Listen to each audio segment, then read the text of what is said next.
रवींद्र वस्त्र निकेतन मध्ये सुरू आहेत दिवाळीच्या गुलीगत ऑफर्स। तब्बल 2 एकरात विस्तारलेल्या रवींद्र वस्त्र निकेतन मध्ये फुल फॅमिलीची full shopping. Diwali double gift धमाका दिनांक 15 ऑक्टोबर ते 10 नोव्हेंबर पर्यंत 4500 रुपयांच्या पुढील प्रत्येक खरेदीवर हमखास गिफ्ट। 300 प्रकारच्या पैठणी, 1000 प्रकारच्या डिझायनर साड्या, 100 प्रकारचे ब्लाउजेस वर्क साड्या, 100 प्रकारच्या इरकली नारायणपेठ साड्या, 9वारी रेडीमेड पैठणी साड्या यासह आकर्षक व्हरायटी। मग वाट कसली बघताय, त्वरा करा। फॅशन वाली दिवाळी साजरी करायची फक्त रवींद्र वस्त्र निकेतन मध्येच। रवींद्र वस्त्र निकेतन, सलगरे व शाखा। जागरूक जनतेचे एकमत, आपलं जागृत जनमत। पाटील जांभी सारख्या छोट्याशा गावात जन्मून देखील सबंध शिरोळ तालुक्याचा विकासाचं स्वप्न ज्यानं बाळगलं असं एक तेजस्वी व्यक्तिमत्व म्हणजे सारे पाटील साहेब।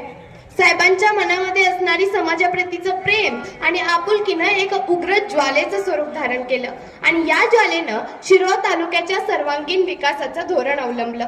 शिरोळ तालुक्याचा सर्वांगीण विकास करत असताना जांभळीमध्ये वीर सेवा सोसायटी, जयसिंगपूरमध्ये शिरोळ खरेदी विक्री केंद्र अशी अनेक संघांची स्थापना करत असताना शेतकऱ्यांना बी बियाणे, खते हे कशा पद्धतीने कमी दरात उपलब्ध करता येतील याच्याकडे साहेबांनी लक्ष दिलं आणि हे सर्व करत असताना ते एक पक्षाशी एकनिष्ठ राहिले आणि तो पक्ष म्हणजे काँग्रेस। आणि साहेबांच्या याच कामाची पोचपावती म्हणून आज पक्षाने माननीय श्री गणपतराव दादा पाटील यांना उमेदवारी देऊन शिरोळ तालुक्याची विस्कटलेली घडी पुन्हा एकदा नीट लावण्याची जबाबदारी दिली आहे। मग या पार्श्वभूमीवर शिरोळ तालुक्याचे भाग्यविधाते म्हणून ओळखले जाणारे मान्य श्री दादा यांनी शिरोळ तालुक्यासाठी काय काम केलं हा प्रश्न नक्कीच उपस्थित होतो आणि तेव्हा त्याच्या उत्तरासाठी उत्तर येतं की दादांचा विषय निघता किंवा गणपतराव दादा हे नाव ऐकता सर्वांनी एकच प्रतिमा लक्षात घेतली, ती म्हणजे क्षारपट मुक्तीचे जनक। पण खऱ्या अर्थानं औद्योगिक क्षेत्र, शैक्षणिक क्षेत्र, क्रीडा क्षेत्र अशा सर्वच क्षेत्रांमध्ये दादांनी आपली छाप पाडली आहे। औद्योगिक क्षेत्राचा विचार करायला गेला तर दत्त उद्योग समूहाच्या माध्यमातून आज दादांनी ही धुरा सांभाळत असताना या उद्योगाचा विकास हा परदेशापर्यंत केला आहे।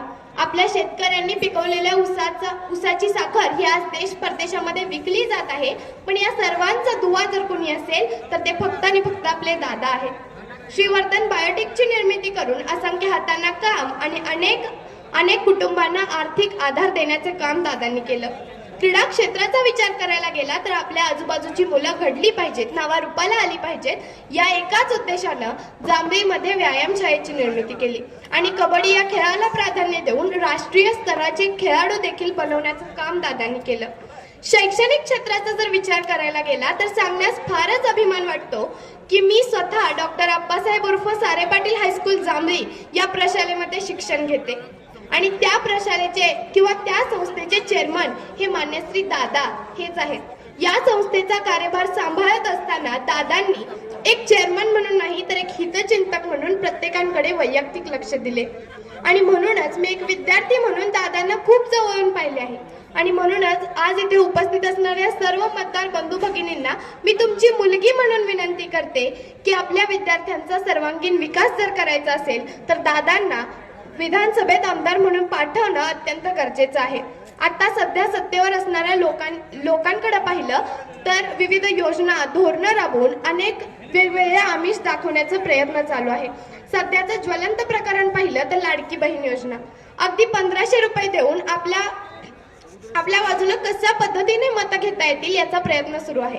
पण विचार करा, लाडकी बहीण योजना अंमलात येण्यापूर्वी खाद्य तेलाचे दर हे 100 रुपये किलो होते, पण आज तेच दर 180 रुपये किलो झाले आहेत। जर एका कुटुंबाची सदस्य संख्या ही 5 धरली तर प्रत्येक कुटुंबाला दररोज 200 ml इतके तेल लागते आणि ही लाडकी बहीण योजना अंमलात आणल्यानंतर प्रत्येक बहिणीला 1500 रुपये महिन्याचे तर दिले जात आहेत, पण दर 200 ml मागे 36 रुपये त्या बहिणीचे सरकारच्या तिजोरीत जमा होताना दिसत आहेत। अशी आजची परिस्थिती आपल्या राज्याची झाली आहे आणि ही परिस्थिती जर कुठे बदलायची असेल, याला आळा घालायचा असेल तर खऱ्या अर्थानं आपल्याला दादांना किंवा काँग्रेसला मतदान करणं अत्यंत गरजेचे आहे. म्हणूनच आपल्या तालुक्यातील गणपतराव दादा यांना तुम्ही भरघोस मतांनी विजयी करा व तुमचे एक अनमोल मत देऊन त्यांना विधानसभेत आमदार म्हणून पाठवा अशी इच्छा व्यक्त करते व त्यांच्याकडून आपल्या शिरोळ तालुक्याचा विकास होईल अशी खात्री देते व या व्यासपीठाची रजा घेते. येऊन येऊन येणार कोण? दादांची शिवाय हाय कोण? येऊन येऊन येणार कोण? दादांची शिवाय हाय कोण? धन्यवाद.